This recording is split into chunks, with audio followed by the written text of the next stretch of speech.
The day the Samsung came out, you could do live translation between two languages. You can do live note taking. You can do AI image editing within the camera. You could do so much within the phone. Whereas when the Apple came out, it was like, oh, we'll update it over the air, and I'm like, why? Why tell me that I can buy a phone that has AI when I get the phone, there is no AI? Apple, what's going on?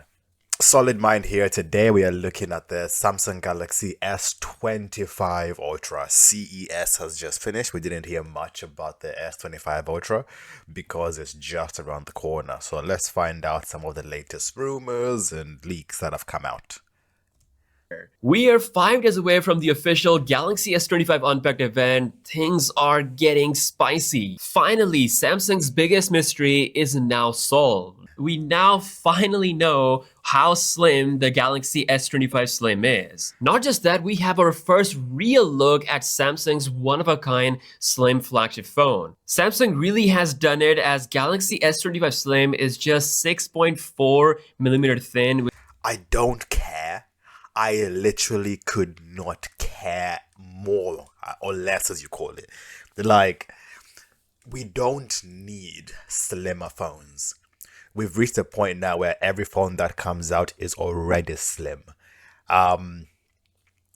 What is the benefit of a slim phone? The majority of people will go on Amazon or eBay to buy a case for their phones anyway.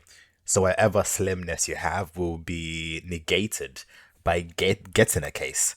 So, okay, it's slimmer. And what? What I care more is more about the design than how slim it is. Which is extremely slim. For comparison, the S25 Ultra is 8.2mm thick, so S25 Slim really... Let's go back for a sec. Look at this. Look at how, obviously it's a massive, thing to make a phone slimmer, and oftentimes now we are only limited by the charging port, the USB-C port at the end here. But I would rather phones actually get a little bit thicker so we get better battery life. We can also fit a lot more technology in the phones. I know that, yes, with a slimmer phone, you can actually still fit really high batteries in there, like capacity-wise, and still fit wireless charging, a lot of, important stuff. But I just prefer having a thicker phone, make the battery life way better than having these slim phones that are like almost useless. Just get a case and it's already thick enough to be like a normal phone. So it's like, I guess it's not bad. Maybe I'm just being salty. Then the S25 Ultra is 8.2mm thick, so S25 Slim really is remarkably impressive. As for the design, it's looking very similar to the Galaxy S25 and the S25 Plus, but don't get confused because the camera setup is similar to the S25 Ultra minus the long periscope zoom. As for its release date, the S25 Slim will come out in May. To be fair, the periscope zoom was always a gimmick in a way, in terms of a normal day-to-day usage. How many people actually use a periscope zoom, like zooming in times 50, yes, there are use cases for it, but it's more of a less used camera. Of 2025, which is quite a bit after than the normal launch of the standard Galaxy S25 series models. Now, more official images regarding the Galaxy S25 series has been leaked, so what you're looking at is the full official camera specs for these phones. Again, something we already know, but now it is triple officially confirmed. We are indeed getting the new 50 megapixel ultra-wide-angle sensor on the S25. Now, I do photography. And I understand that the megapixel count in a camera isn't really important. Because a 12 megapixel, because it only matters when you zoom in that it does matter. So the quality isn't really linked to the megapixel count. There's other factors, but it's only when you're trying to either enlarge a picture or zoom in and crop in a picture that does much. A part of me maybe feels like, yes, we are making smaller and smaller changes, but in terms of like generation to generation, the jump isn't that big, which is a big shame because, back in the 2010s to 2020, like that era, that 10-year era, there was a massive shift in terms of every year when a phone came out, there was massive changes. Past 2020, phones didn't change as much. I feel like we've reached the peak of what a phone can almost do in a way. And now we're making slight incremental changes. There's only so much display a phone can have. There's only so much thinness a phone can have.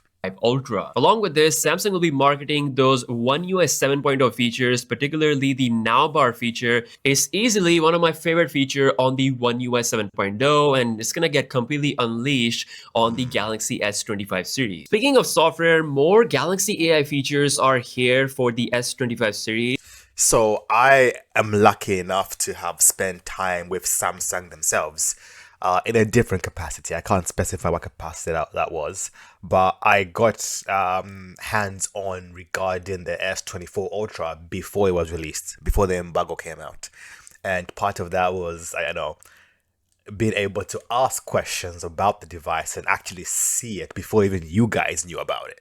So that was a really like big thing that happened last year.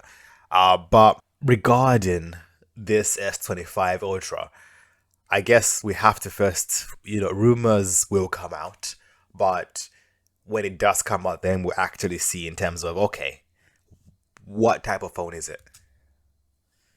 Starting with YouTube Notes. Apparently, you can make a summary of any YouTube video and yeah, so the AI features on the Samsung Galaxy was one of the biggest selling points, and even to this day, like Apple have released the iPhone 16 and they promised the AI element because Samsung is killing it.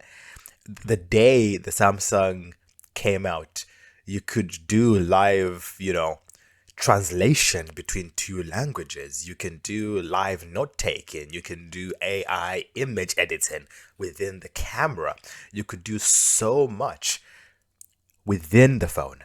Whereas when the Apple came out, it was like, oh, we'll update it over the air, and I'm like, why? Why tell me that I can buy a phone that has AI when I get the phone, there is no AI? Apple, what's going on? then add this to your Samsung Note app. You're also gonna have built-in music search, so you can search for any song or singer. Homework AI, which sounds like a great tool for students, helping you solve any equation. Also, Honestly, like for kids who are brought up in this era, like it's so easy to like cheat on tests or homework or exams, whatever, because there's just so much information and so much technology. There is AI everywhere. On Google, you have Copilot. It is free and you don't even have to log into it. There's also ChatGPT and there's a lot of other features, but and also as smartphones like the Samsung Galaxy S24 and 25 Ultra, when it does come out, does have these features. So it's either a great time to be studying when you're younger or a terrible time when it comes to studying because you don't know how to research in a way.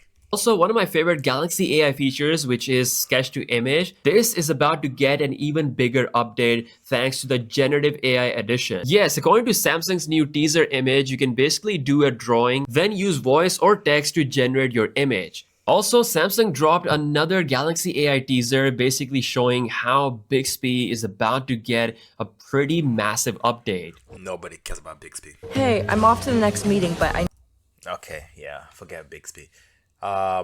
Let's finish this off a little bit. Should you guys buy the S25 Ultra when it does come out? Yes and no. If you are on the S20 Ultra, buy it. If you're on the S24 Ultra, there is no point in buying it. The major changes that are happening are it's thinner, a better megapixel camera. Pretty much that's it.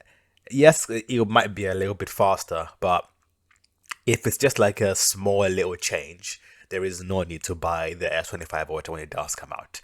If you are like 3 or 4 generations behind, then go for it. But if you just bought the S24 Ultra, there is no need for you to upgrade because you will not see much of a difference unless you are one of those people who just love new phones every year. But thanks for watching, guys. Please like, comment, subscribe, and peace.